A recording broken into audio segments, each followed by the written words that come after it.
Okay, okay, okay. Pull up, pull up, pull up. What's up, what's up, what's up?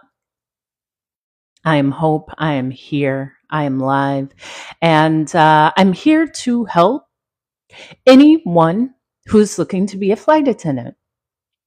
I know the airlines are hiring now, but I have a different approach because flying often, when I've seen lives of people talking about applying for being a flight attendant, it's something completely different. So this live is more about really manifesting your flight attendant career because it's not your typical job. It is truly a lifestyle. It is truly a lifestyle. And if you go into it thinking that it is just a job, it's easy to get sidetracked and leave. And it will change your life. It changed my life. I flew for 15 years. I had an exceptional career, though. Most people aren't as adventurous as me. I had 5 different bases. I was lucky enough to choose an airline that had international bases, so I was based internationally. Um, Sat reserve, did all of that. Anything that you hear of that may be challenging, I survived. And especially being a flight attendant, what I don't see individuals talk about is it is not a normal job. So if you go into it just looking at whatever you're paid, you should probably not do it. It is a lifestyle that will change your life. It is a lifestyle that will expand how you see the world and yourself. It is a lifestyle that could change your life because you could meet your partner. It is a lifestyle because you get to use an airplane like a city bus all around the world. And it is incredible. Your ability to make friends or romantic partners anywhere in the world, your ability to increase your communication skills, your ability to just increase how you see yourself, because it is a different way of life. Um, that's why I came on live. Self discipline is huge with flying, with being a flight attendant. And this is often why most won't survive past the first 6 months, let alone the first year or the first 5 years, because it is an occupation where you have to know how to discipline yourself. No one's going to call you and say, get up out of the bed. You have to be at the gate. You need to allow yourself time to get ready. You need to allow yourself time to go downstairs and take the bus to the airport. You need to allow yourself. There is none of that. You have to be self-disciplined or it will seem relentless to you. And even flight attendant training, because all of this is like a game. When you survive, I didn't say if, when you survive flight attendant training, you have made it past the first level. However, training, it's like with school. What you learn in school is what you learn in school. However, what you learn in the real world is what matters. And I often share that because I was a new flight attendant buddy where I helped new flight attendants on the line just navigate their way through flying. Now, I am hard on people because you just got to make it work. And making it work is sometimes the most difficult thing. Making it work when you don't know anyone or you're on a layover with senior people that are have known each other for 40 years and they don't invite you out and you just find a way to find something to eat. That's what builds you. It's really what builds you in life. Being a flight attendant attracts a certain person.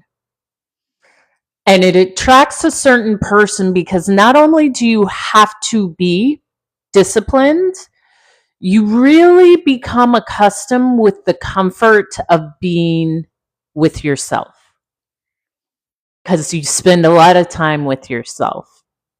You spend a lot of time navigating, whether it's with customers, whether it's with the people you fly with, whether it's with yourself. And a lot of it is with yourself because what is not explored is the fact that you are crossing time zones. You're consistently with people you don't know. You're consistently interacting with people and customers and gate agents and hotel van drivers and hotel front desk people, and you are constantly interacting with people. So to interact with people can be draining until you learn that it's easy.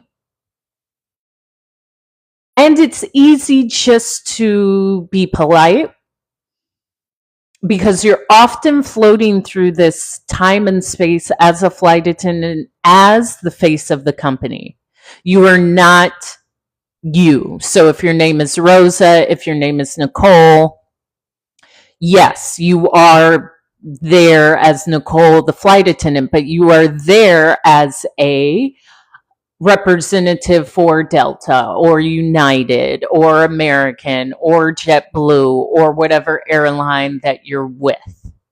And to be able to separate the two, which means that, thank you for liking the live, which means that when you separate yourself and say, oh, when someone says, I never want to fly this airline again, they're not, you are just the first person they have come in contact with. It has nothing to do with you. And this is also with life. And this helps, especially you earn your wings. Thank you for the roses. 6 roses. Wow, I am so impressed at myself. Thank you for sending the gifts. And what I learned, who I was my first 6 months, or really my first few years as a flight attendant, was a completely different version of me after 10 years, after 12 years, after 15 years. Because thank you for all the roses. Do you see my gift? I'm asking for the gift that's in my gift gallery because, wow, 23 roses. Thank you. I would love to hit my goal today. I believe it's the party glasses. So as a flight attendant, let's talk about training. Training is not difficult. However, I don't believe anything in life is difficult. I'm not going to go into anything and say, I can't survive this. I had a goal. If you don't have a goal, even if your goal is just to fly for 1 year, okay, make that goal your reality no matter what happens, no matter how difficult, no matter how confusing, no matter how hard. The goal is, I'm going to survive this, accomplish this, and complete my 1 year. That means when I don't get along with someone, I'm not going to fold and say this isn't for me and quit. No. My goal was to become a Renaissance woman. My goal was to travel the world. My goal was to have friends all over the world. My goal was to have beautiful experiences with gentlemen all over the world. That was my goal. I didn't care if I was tired. I didn't care about starting pay. I didn't care about reserve because it's either that or what? Go and work at Target? No, this will change your life. Target will be back in your hometown with everyone else. This, you get away from everything familiar. You get to redesign you. Is that difficult? Sure, but why not? Of course it would be. You're rebuilding yourself. Of course it would be. Of course. But what it builds you into, it's worth it. It's worth it. And setting that foundation of having the goal when becoming a flight attendant, when starting flight attendant training, when even thinking like, do I want to do this? I said, yeah, I'm going to do this. It's this or nothing else. This is it for me. So while I was in flight attendant training, thank you for all the gifts. While I was in training, I made acquaintances with people. However, I wasn't there to make best friends. Again, I get along and respect everyone, but in flight attendant training, I wasn't there to find my next boyfriend or to find my next friend. My goal was to accomplish flight attendant training and get on the line. That was it. So while other people were mingling and going out and drinking and getting involved with people, I chose to thank you for the follow. I chose to accomplish what I came there to do. So I wasn't cold. I was friendly. I was meeting people, but at no time would I ever say, you know what, I thought they were my friend and they hurt me and now I don't want to complete this. No, this is why I shared. If you have a goal of becoming a flight attendant, that is the goal. That is the goal. And also my goal was really to see the world. Thank you for joining my team.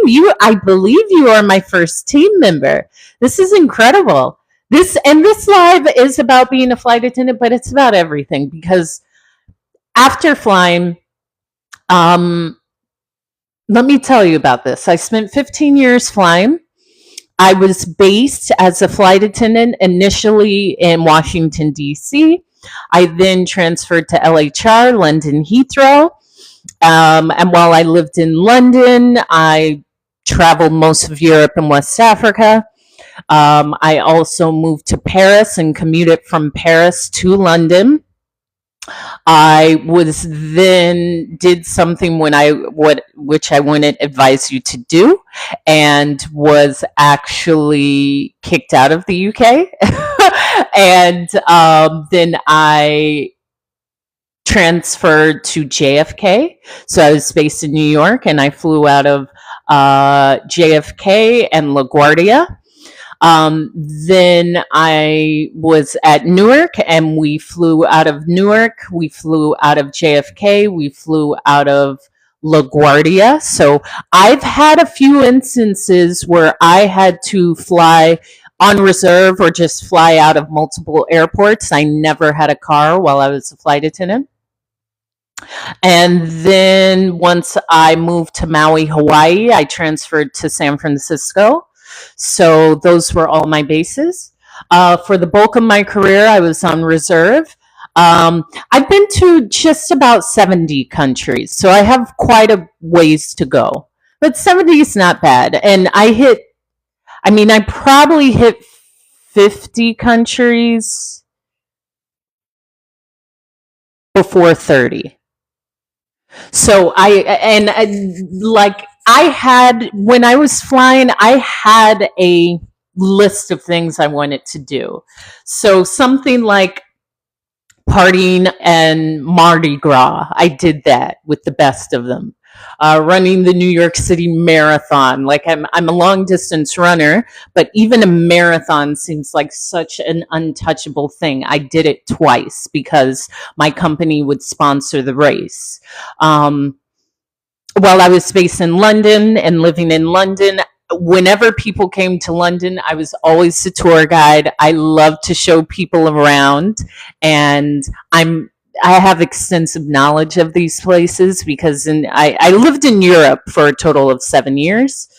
However, I had it down. Thank you. Thank you for all the gifts. I had all of the landmarks of London down, like the London Eye, Big Ben, Westminster Abbey, London Bridge, Tower Bridge, the Tower of London, because whenever people would come or flight attendants' friends would come. They would say, "Hey, call Hope. My name is Hope, Hope." And I would love to show people around and take them to restaurants or flea markets or my favorite parks to run at or charity shops, which are thrift shops, or just amazing things. Same thing with Paris. I know Paris pretty extensively from uh, from being there, and I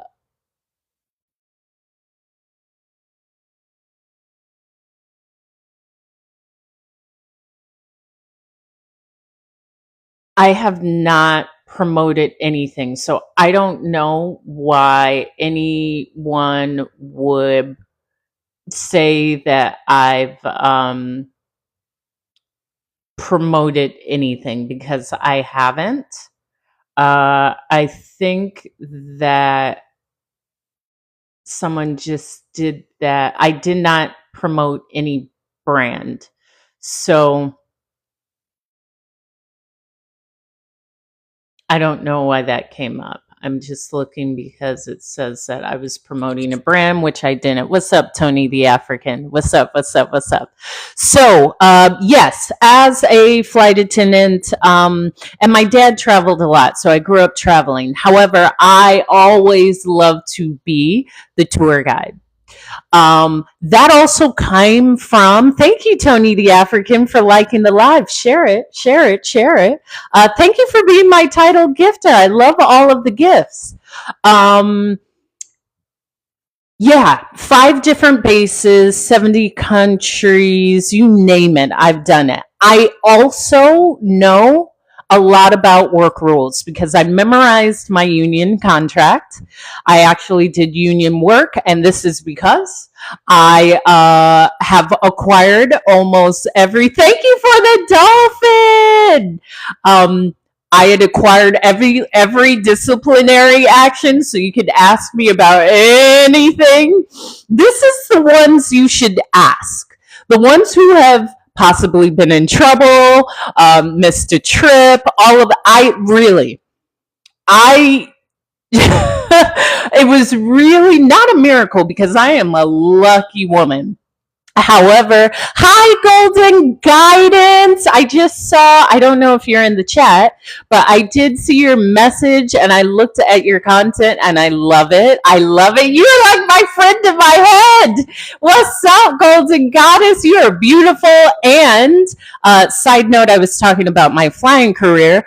I had just saw my tarot cards in my closet because I just like to use them for guidance. And I have a book explaining all the meanings. I like to somewhat read myself intuitively. However, to have a friend, to have someone who has more of that knowledge is lovely. So you are a friend in my head. Thank you. It is so fun. And I love also oracle cards. I love oracle cards. I love all of that. I love, see, here's the thing. I love to talk. Side note, after flying, I became a professional speaker. So this is like my career. I think this is in my link in bio, but I gave a TED talk last year of what shifted me after, what changed my life. And that was, I was on a flight that had a emergency landing, and it allowed me to ask the question, is there more for me? Is there more for my life? Or do I want to continue to travel the world and all of that, which is great. I still can. I took the early retirement, but I listened to them. I listened to my intuition, and I began to speak and elevate people and give positivity and just share my stories. I love them too. It's perfect for reading yourself because they are direct and you can't really misinterpret. Exactly. And there's so many beautiful decks. Like, have you created your own deck? Because I'm always about creating your own thing. And you can easily do it on, say, a Canva account. Yeah, trusting your intuition and golden guidance. I connected to that because a friend of mine said, Hope, my name is Hope. You know more about the clouds. You know more about the skies. Like you haven't been on the ground too long, which is true. And this, I believe when you're in the clouds, in the skies, for as much as I was, I'm like a dreamer because I've always had this expanded vision. However, I always trusted. I've always trusted, and that's really powerful what you said, golden guidance. Way to trust your intuition, but also often people will talk themselves out of trusting themselves. And the best thing to trust is you. I have the answers. I journal and say this every day. I am the entire universe. Why would I not trust me? Because that intuition is my guidance. It is given to me. And for me to use, I guess, my mind over my heart to say, no, maybe not, is it's a journey. Yeah. And we learn every day about staying in tune. Like, I have learned to stay in tune by just feeling and releasing. I have another page, Hope is Speaking, which is my motivational speaking page. And I've shared, am going through this transitional space where I am still tuning in and feeling where I am. Yeah, you are the universe. I wish more people knew. Well, I believe individuals may know, but they may not know. You know, they know, but they don't know. And to know is to believe. To know is to have faith. To know is like, oh, yeah, of course, and go forward. To think I know, but do I know? Should I ask someone? Should I go on Google? Should I go? Nah, this is the decision. I'm going forward. And I've had friends say, like, that is really courageous. So if you just trust, you make a decision and go. Why the heck not? What else am I going to do? Trust y'all whippersnappers? No, I'm trusting me. I am trusting me. However, over the past year, my father passed away at 76 years old in December, which is a transitional period for me, learning through grief. And I've shared that grief is the biggest sign of love. And how I even spoke and said, yeah, I release my father. He has, thank you, Hope Core, joined through Tony the African. Thank you. And I love Hope Core because my name is Hope. And I have a sister named Faith. And I also have a sister named Charity. So my parents kind of have that positivity thing going. But knowing, like Golden Guidance said, that trust of like, Dad, you did what you were supposed to do for 76 years. You've created this legacy. You've given to me. You've provided. You've given to the community. And being in a courageous state of saying, I release you. I release you. It's time for me to continue on this path. It's with what I've learned. Especially with me becoming a flight attendant, a lot of that was through my dad. I loved traveling with my dad and with my mom and with my family and with my 4 sisters and having my dad bring me souvenirs or chocolates from the pillows. Yeah, I get deep, Golden Guidance. I get deep. If you want to come on the live, I'm always open to this. And my dad saying, if someone said, oh, I'm from Chicago, I'm not, I'm from Central California, he would say, oh, yeah, okay, this restaurant, or if you're in Milwaukee, this restaurant, or if you're in LA, my father was from LA, he was like a GPS. He could navigate LA to this day. I could tell him the streets I was on. And, okay, understood. He could navigate. I love that. And I always wanted to be that. He could hear an accent and pinpoint. I can do all of that. I can hear your accent and say, okay, that's a Southern accent. It's not Texas. It's not Georgia. It sounds like Louisiana. Is that correct? Or from around the world. And so I say that because when I released my dad, I knew I was ready.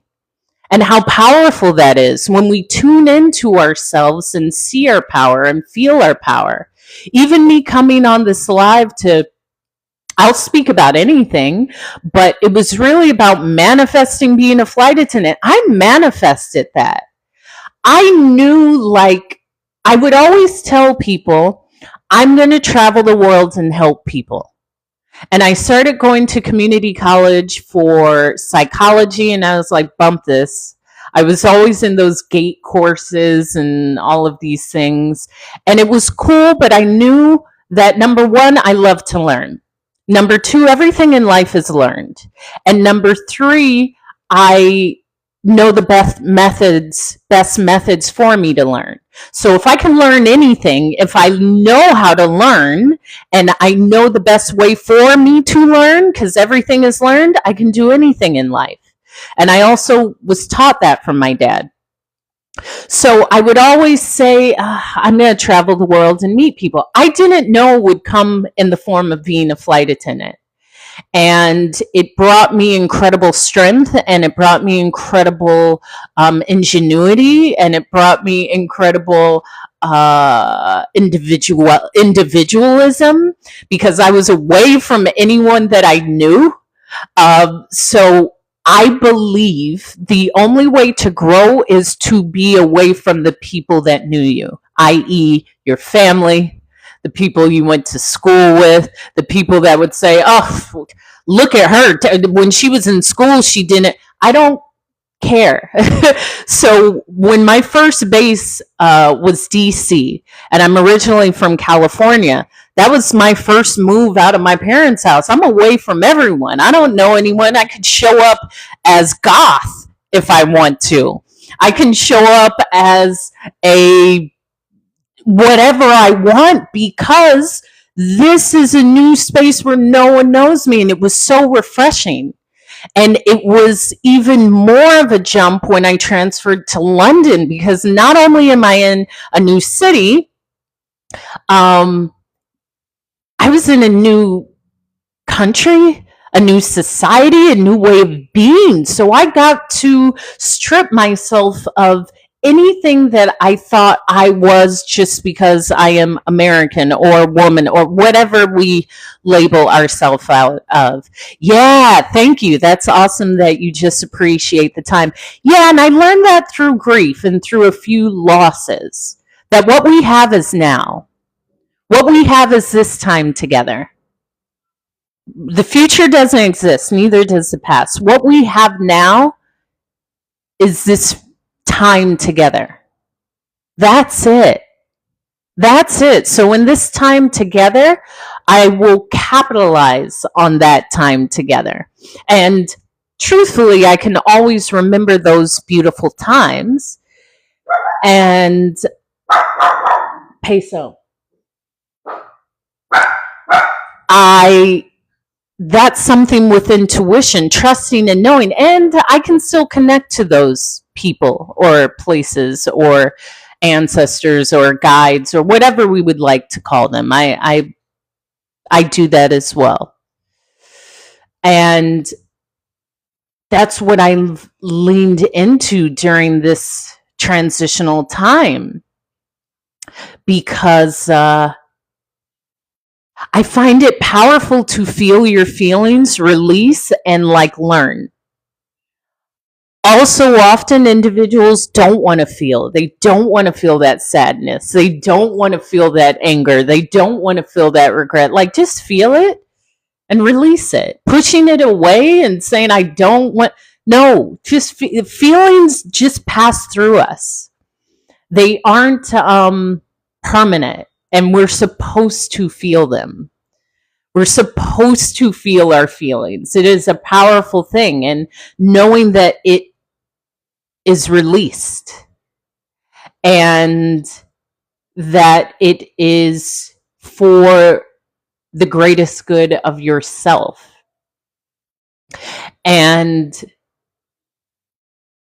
through this transition now, I'm seeing the power I've always had. Also, the power that at times I've been afraid of. Yeah, what you resist persists. I know my power. I know my power has always been the spoken word, but that can mean just commanding it into your reality and how powerful that is, because then you have to take accountability for what you've given life to. Our words are powerful. Our thoughts are powerful. There's a lot of things that most things I won't say, but more so I'm not going to think that. I know how it can come into my reality. And I truly believe in the malleability of what we see. Like it's being in your power can be daunting and beautifully uplifting.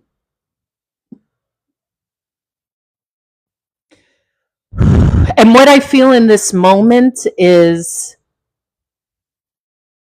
I'm okay. It's like a message is being sent through me. Someone was like, "Hope you're channeling," and that for me was like, I am. I don't. What does that mean?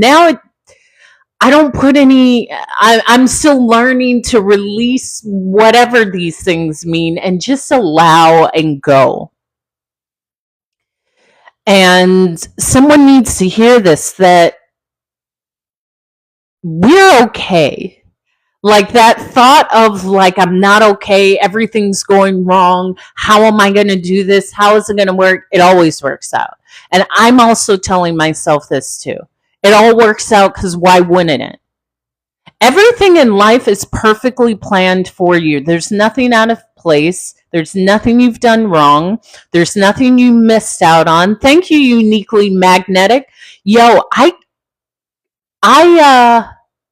journaled that this morning, how magnetic I am. And I share this because often we reflect things in our reality. So if I said this morning in the mirror, I'm uniquely magnetic, and then your name pops up, it's like, okay, you're seeing your power. I really appreciate that compliment. And I share this because I believed when I committed to being a speaker, after my time of being a flight attendant. Thank you, thank you, thank you. Have you been on my lives before? Or maybe I've just seen you comment on some of my content. I recognize your username. I thought that I was just going to speak to uplift women that look like me. Now what I know is the word is universal. So it doesn't matter who needs the words will receive them. And I also saw myself always as an international speaker. When I gave my TEDx talk, it was in Germany. And I love speaking to international audiences.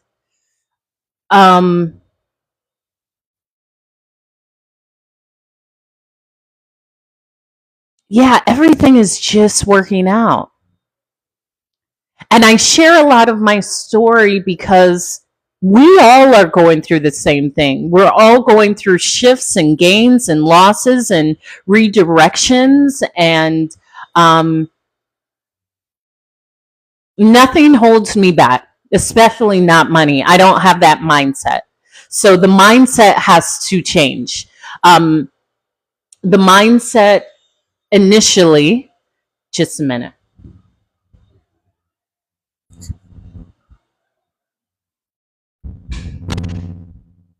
I never hear. I said this in my live yesterday. There is no tips because I never have a lack of money. I could have zero and I have enough. So nothing is ever holding me back. And I share this because most people are stopped with something as simple as money. Money is just a tool. When I said I was going to help people and travel the world, I knew I was going to travel. Now, it came in the sense of being a flight attendant, but the less money you have, the more creative you get. Stop thinking about the entry only being money. That means nothing. That means nothing. A friend of mine who loves to go to shows and plays and concerts, she said, I loved going to shows and plays and concerts, but I didn't want to always have to pay, so I volunteer and take the tickets or lead people to their seats so I get to see every show. That's how you do it. It's never actually about money. It's about how creative. And here's the other thing. You just got to believe you can do it. When I said, I always knew I was going to live in London. I always knew I was going to live in Paris. I never thought, how is this going to happen? Where's the money? No, it'll work for me. Money never limits me. There's people that come out of the woodwork. There are projects and experiences that will lead you. It's never about money when you make it not about money. But if you believe money is your only barrier, the only way you can do something, then you probably can't do anything. You probably can't do anything. And that is some real talk. Now, I'm a talker. I can talk myself into anything. And when me and my friends first transferred to London, we would go and see all of the concerts that were happening the day of, and we would say, yeah, we're going to see this person.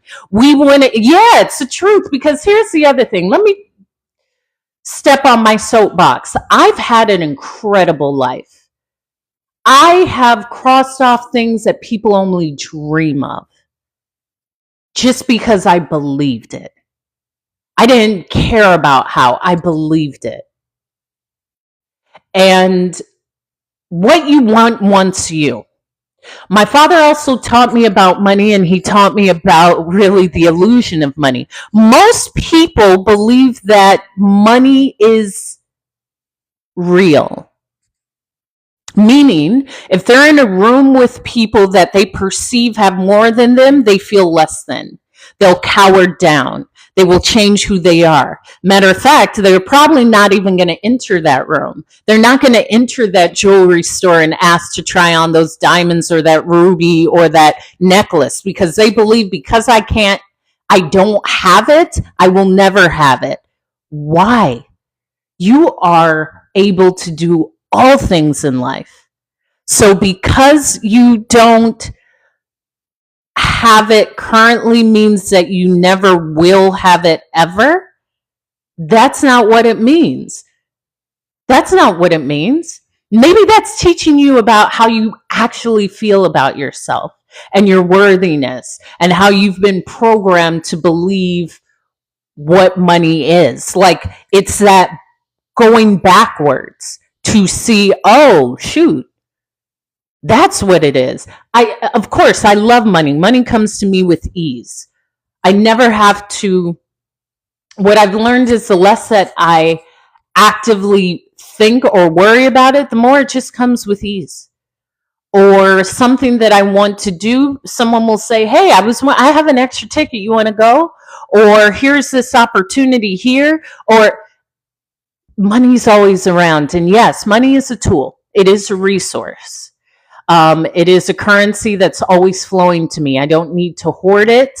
I don't need to hold on to it. It's always flowing and abundant and building and expanding. It's easy for me. It's effortless for me. It comes to me while I'm doing things that I love and that inspire me and that inspire others. Money comes to me when I'm speaking, when I'm sleeping, when I'm walking my dogs, when I'm just enjoying this beautiful life. You got to understand, what are you hardwired to believe about money? That you got to work hard for it? That you got to save for it? that you have to feel uncomfortable with it, that you have to do something that you don't actually want to do for it. It's all of these things that you may believe. Now, I don't know if that's true for you. However, sit and see if that's true for you. I don't know. I also just believe I live a great life. I don't care what's happening. Everything is happening for me. And I do believe how powerful I am and how powerful we all are as human beings when we understand our power. When we understand we can be our guidance. When we understand we are truly magnetic. Truly. Truly. And why wouldn't we be? Why wouldn't life be great? You just want to come and have this experience and go to a job that you hate and make a check that's not enough and save up to take one vacation a year to a place that you saw on the app and get drunk and then come back and say, I need a break. Nah, that's not the life I will live ever. Ever. I don't even know that life. The life I know is living wherever I want. The life I know is tapping into me no matter what comfort or discomfort. And maybe that's courage, but I believe it's a duty that I have to show others that it's possible. Also, being on a plane that was making an emergency landing because of a left engine failure, it changes your life, okay? I've always known I lived a great life, but seeing the fragility of life and how life is, it just goes. No one says, hey, you know what? You only have 28 more years, 30 days, 15 hours, and 4 minutes left of life. No, you don't. You don't. And also, I do truly live like it's going to end. I do. I do. I don't believe that most people do, but even that belief is just from my perspective, which doesn't really mean too much. But from what I've heard from an individual, oh yeah, when I retire or when I save up enough, you may not even make it to save up enough. And then what? You retire and do what? When I always said I would retire at 35, and I retired at 36 or 37, something, from that career of flying to go into my new legacy career of speaking. To me, retirement never meant not do anything. It just meant, okay, I've acquired all of the knowledge. I'm ready to build another dream. I'm ready to challenge myself. I did 70 countries and living all over the world and learning languages and like, whoa, look what I did. Now I've proven to myself what's possible. What else can I do? How can I serve? How can I inspire others? How can I show others? How can I be of service with my voice, which is my gift? That was it. It wasn't, how am I going to do this? No, I'm going to. All it takes is time. And time, I can do that. Thank you, Golden Guidance, for sharing this with more than 10 friends. Yeah, I'm fearless, but why the heck not? I'm not limited. And often, especially in the US, the limitations are based off of what you look like. Oh, because I'm a Black woman, I can't do that. No, I am a goddess. I am an unshakable force of power. That's what I am. If you look at me, you can put all your labels on me that you decide, but it doesn't mean anything to me. I know the power that I am. I know the power that you are. I know the power that we all are once we recognize the power that we are. And that does take discomfort of like stripping away, like, whoa, I was thinking this because I just thought If I'm a woman, I can't walk down the street at night. Well, yes, you can. I'm not inherently in more danger because I was born in a female body. That's whack. Why? And here's the other thing, nothing terrible ever comes to me. Why would I ever speak that into my existence? Why would I ever speak harm into my existence? Nothing ever comes to harm me. I truly believe that. I'm also a runner, so I say you got to catch me first, and you won't be able to do that. However, no, I am the most powerful force in this universe. I believe that. I command goodness into my reality. I command prosperity into my reality. I command the best energies, people, opportunities into my reality. That's it. Even when I was crying and in the depths of despair and feeling like, what is life when my father passed? I've programmed myself where I would say everything's working out. I am learning and growing through my tears. I would wipe them away like I am growing and I am strong. And I can feel the sadness and I can feel alone and I can feel despair. And I know that I am growing and I know that this is teaching me something. And I know I am the best version that I've ever been. And I know that I will be okay. It's all of it. It's all of it. And when I made the decision, because a lot of the courageous parts of life is just making the decision. Making the decision to take the early out from the airline was a pretty easy decision because I already knew that I wanted to. After my emergency landing, and I had this in my TED Talk, it's in my link in bio, I took 3 months off. I had a pretty strong feeling of post-traumatic stress, and I journaled and I went deep and I said, yeah, there's something else for me. I have done everything I wanted. When I went into flying, it was purposeful. It was purposeful. It was for me to be multilingual. It was for me to live around the world. It was for me to grow and become this unshakable Renaissance human. And I did it. So why would I stay?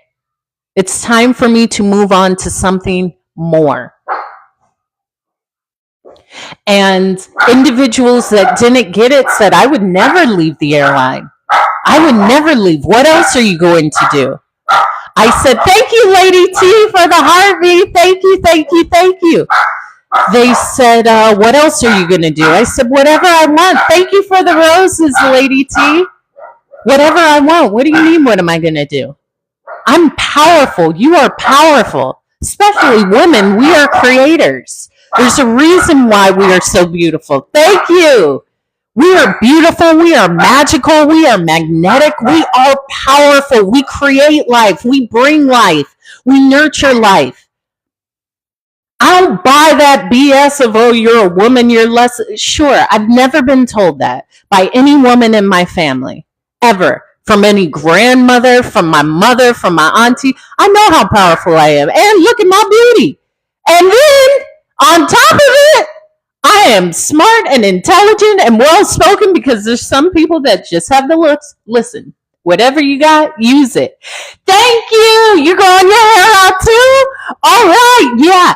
Okay, so let me talk about this. When I moved to Maui, because I'd lived in cities my entire flying career. Why does it keep coming up that it says that I am not eligible for recommendation because I'm promoting a brand? I'm not promoting anything. I'm not promoting anything. So someone is like,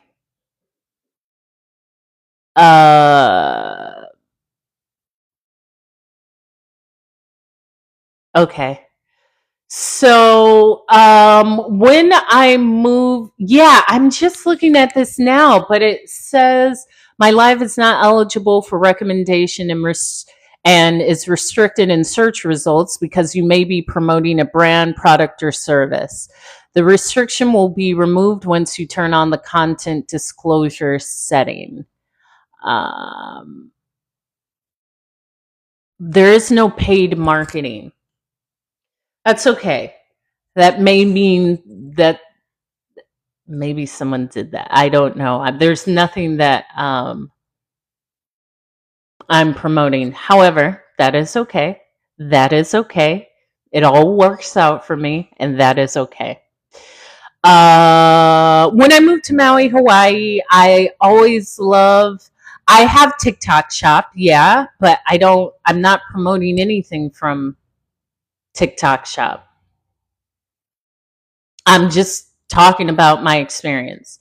I think maybe it doesn't matter. I'm moving on from that. Um, yeah, I mean, I just am not promote. Sometimes people will do that. Someone may come in, and that's okay. I transmute everything into positive, uplifting, prosperous energy that flows to me and increases my power in every way. So during my 15 years as a flight attendant, I lived in DC, London, Paris, New York, Jersey. And then I was like, all right, I've lived in these cities and I love a city. I do love a city, or I love proximity to a city and not a large distance. So not like an hour, like maybe 20 minutes tops.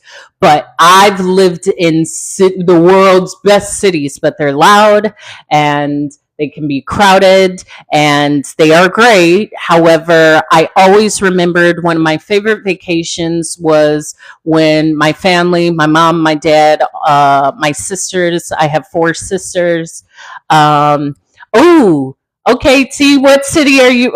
You've been in? You live in one of my cities? Well, you may know me. I know a lot of people, and I'm unforgettable. One of my favorite vacations. Yeah, I lived in Virginia. I lived in Alexandria, and then I moved into the district. So I was in Thomas Circle, and this was from 2006 to 2008. So I was in DC, and then I would fly to DC a lot. But yeah, I love go-go, and I love my time in DC. So maybe it was at Howard Homecoming or something. Where are you? Oh my gosh, I've like attracted my tribe. See, that's how I'm seeing like they're okay. Yes, Northern Virginia. See, I used to take the bus from Roslyn to Dulles because I flew when I started flying. I flew out of Dulles, I flew out of National, and I flew out of Baltimore.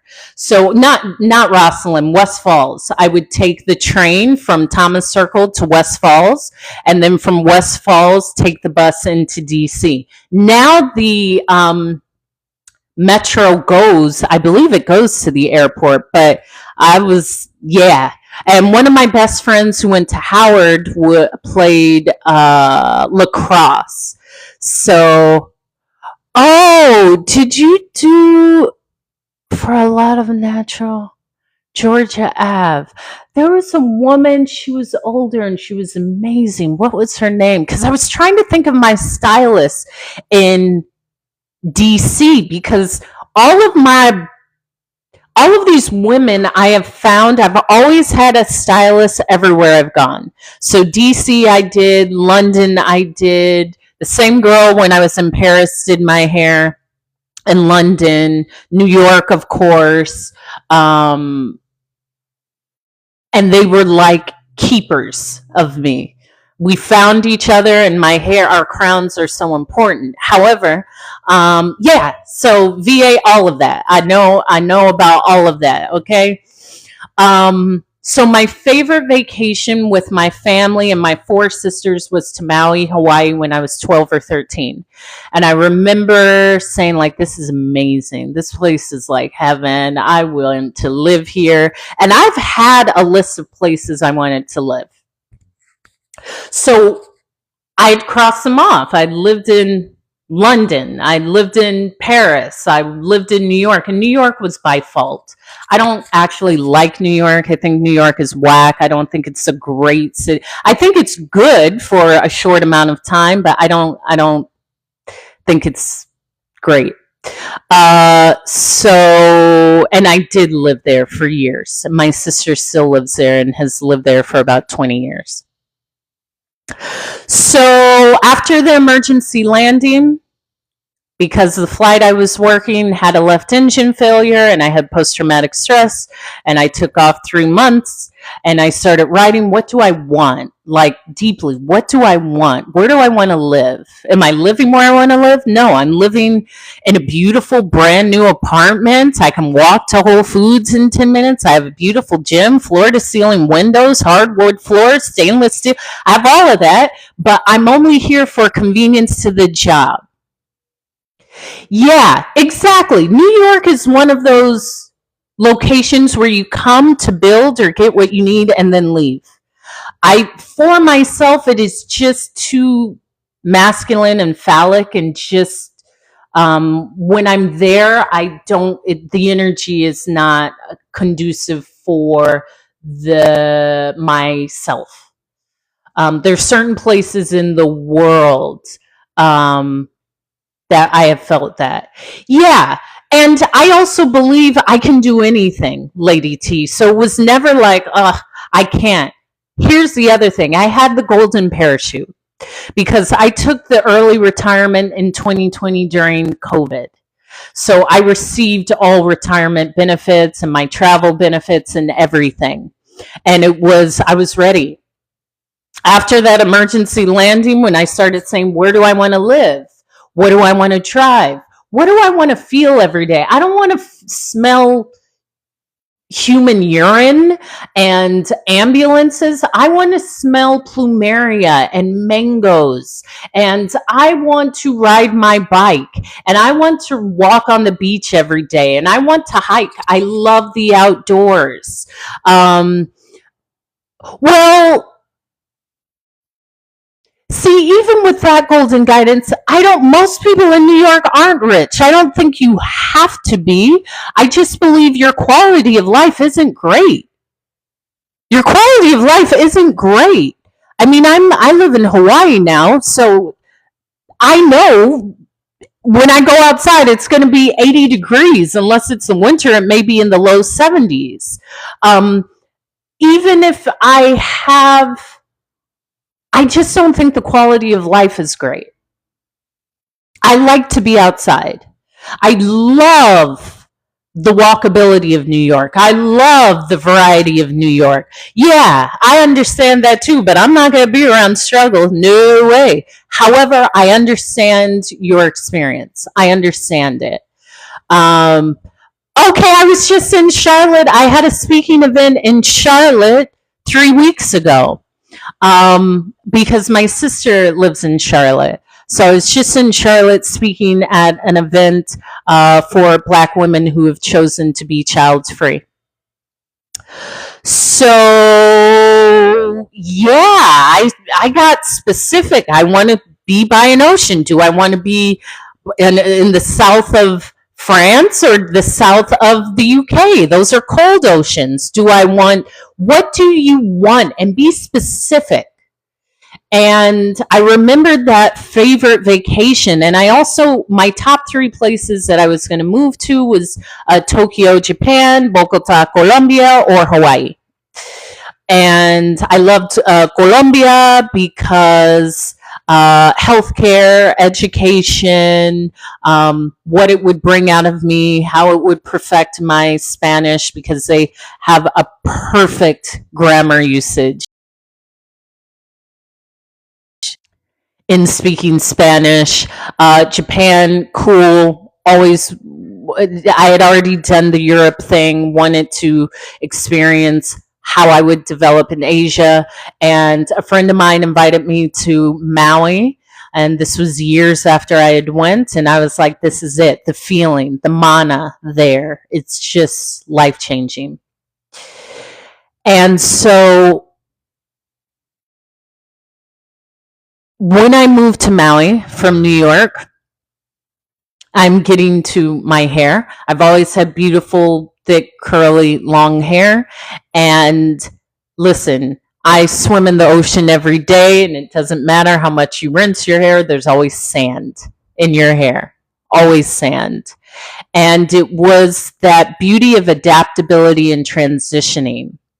And it was also the beauty of me saying, I'm a different person. Like, I'm different from who I was in New York. I'm different from who I was in Paris. I'm different from who I was in London, or all of these versions. And I want an outward change.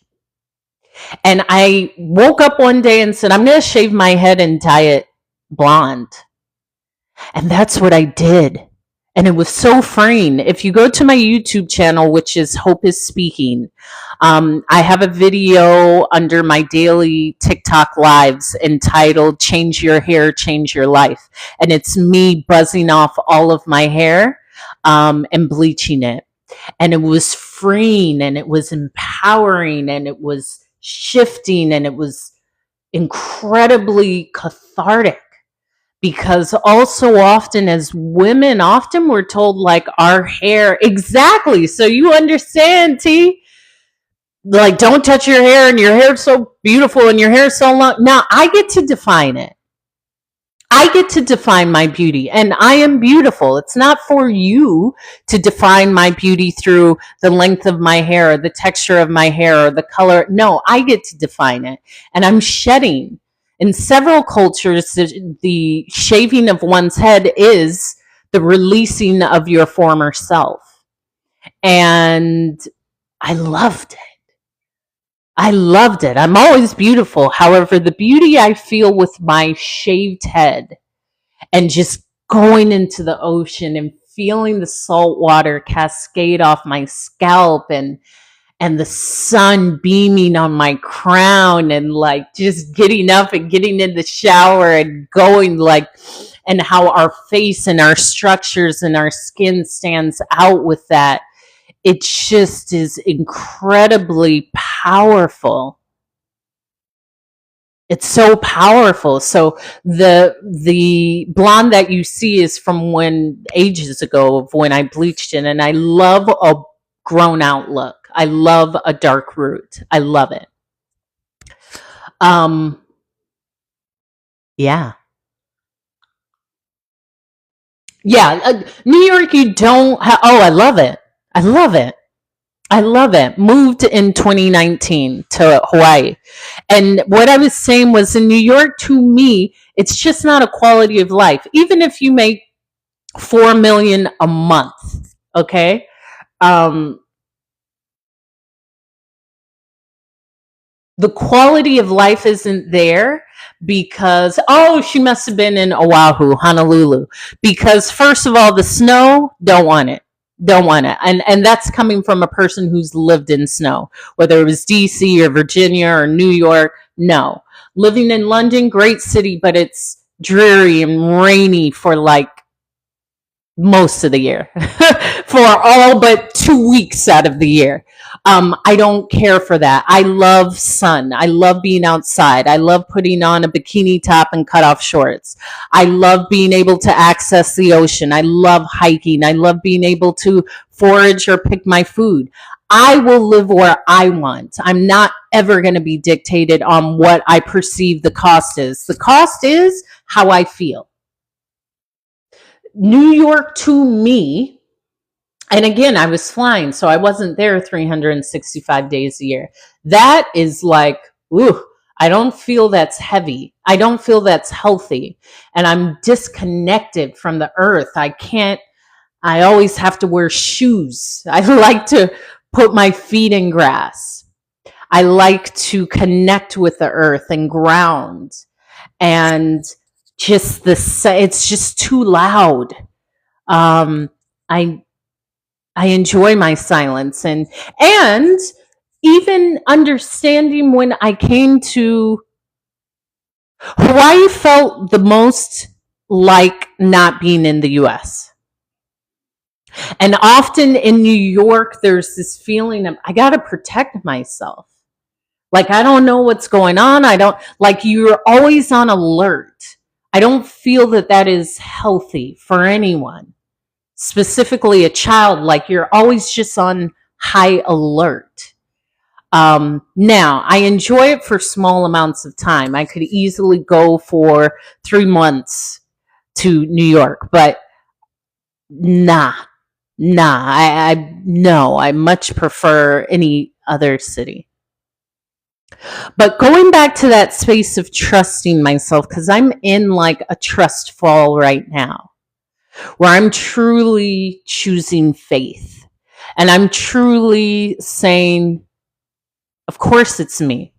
I gave myself the biggest pep talk in the car today. Like, you got to remember who you are. You speak life into yourself. You speak life into others. You don't chase, you attract. You don't wait to be chosen. You are chosen. You better remember that. You better remember your power. You better remember your beauty. You better remember your magnetism. Now, remember how people love you, how you love yourself, how you command the best into this reality. That is you. Act like it. Like, I was yelling at myself. And even my dogs were like, what the heck is going on? I was giving myself the sternest pep talk. Like, yo, do you know how incredible you are? Act it. Embody it now. Now. No one ever would want to lose you.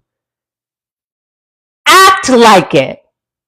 Act like the powerful unit that you are, and you are deserving. And not only are you deserving, you are worthy. And not only are you worthy, you are able. And not only are you able, you are. You are everything. You are in the entire universe. Why would you ever think you can't accomplish anything and everything? That is what you are. That's what we all are. That's what we all are, especially as women. We create, we protect, we nurture, we grow, we teach. We are the most incredible forces on this planet.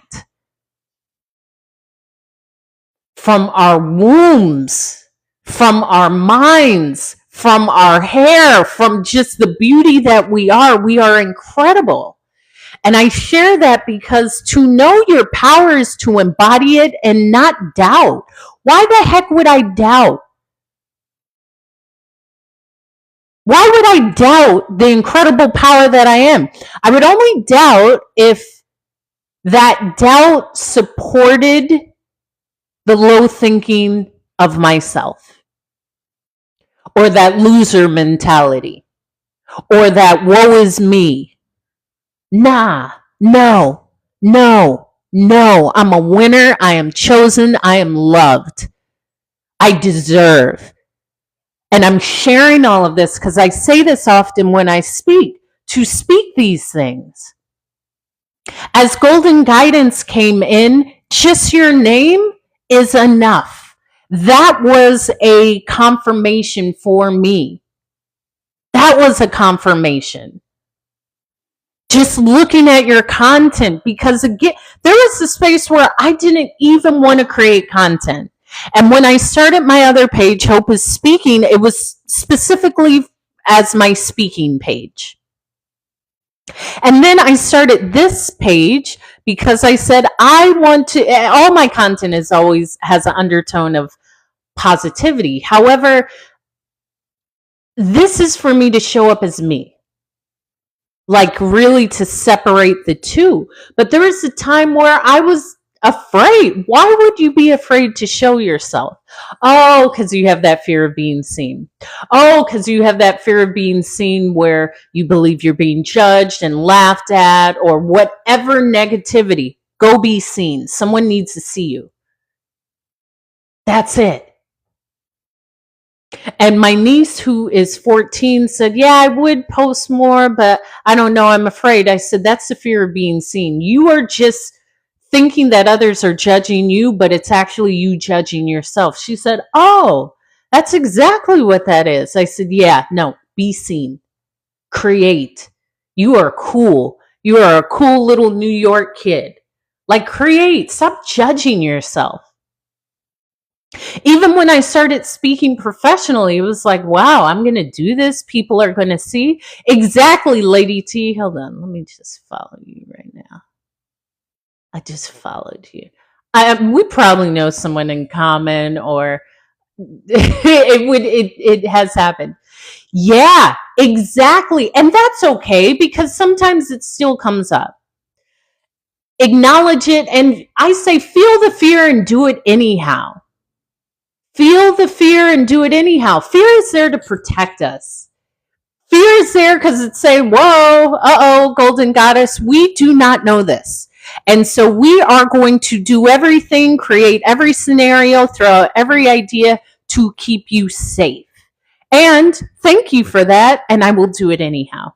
Thank you, and I no longer need that. I've grown. I learned that from my therapist. She said, just thank your fears and do it anyhow. Show up anyhow. Show up anyhow. I even had that, like, when my TED Talk was announced, I had a fear of sending it to people like, hey, watch my TED Talk, because those thoughts came up like, oh, you're bragging. Oh, you're showing off. Oh, people are going to say, look what you don't know what people are saying. Yes, and I'm encouraging you to do yours. Yes, yes, and you will do your TED Talk. Exactly. Start saying it as if it's already done. Like, I had the most incredible TED Talk. Say it as it's already complete. And I remember doing that. I remember when I started speaking, I said I had the best TED Talk. TED Talk was 3 years away. Exactly. There you go. Feel it. Feel that. And what I did was I went on to Google and I just typed in Red TED Talk stage. And yeah, TEDx. I did a TEDx. So I found the TEDx stage with the TED background and I printed it out. I put it on a 4x6 picture frame. And I put